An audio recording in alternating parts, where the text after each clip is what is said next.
Lamine ইয়ামালের penalty মিসে Spanish কাপের শীর্ষস্থান হারালো Barcelona. জিরোনার কাছে 2-1 হেরে 2 পয়েন্টের ব্যবধানে লিগ টেবিলে পিছিয়ে পড়েছে ফ্লিক বাহিনী। শীর্ষস্থান দখল করে নিয়েছে রিয়াল মাদ্রিদ।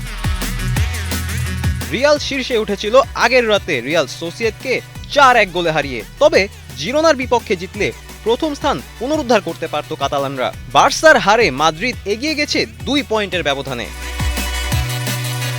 প্রথম থেকেই বার্সার রক্ষণভাগের পরীক্ষা নিচ্ছিলেন জিরোনার অ্যাটাকাররা। গোলরক্ষক ইওয়ান গার্সিয়া একাই সেভ করেন 7টি গোল, তবুও হজম করতে হয় 2টি। প্রথমার্ধে পেনাল্টি পেলেও সুযোগটি নষ্ট করে বার্সা তারকা লামিন ইয়ামাল।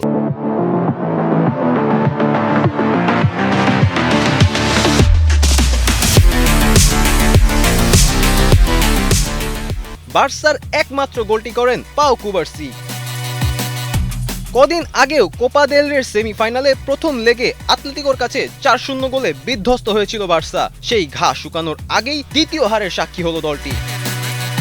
বার্সা গুরু বলেন, আমরা ভালো অবস্থায় নেই, মানসিক দিক থেকেও না, তাই খেলোয়াড়দের 2 দিনের ছুটি দিয়েছি যেন তারা নিজেদের ঝালিয়ে নিতে পারে। অনেকটা পথ বাকি, শীর্ষে ওঠার লড়াই চালিয়ে যেতে হবে। টানা 2 ম্যাচ হারের পর বেশ অনেকটা চাপে পড়ে গেছে স্প্যানিশ জায়ান্টরা। সব চাপ সামলে ঘুরে দাঁড়াতে পারবে কি তারা? এটাই এখন ভাবনা ফুটবল ভক্তদের। ফারদিন রেজা, কালের কণ্ঠ।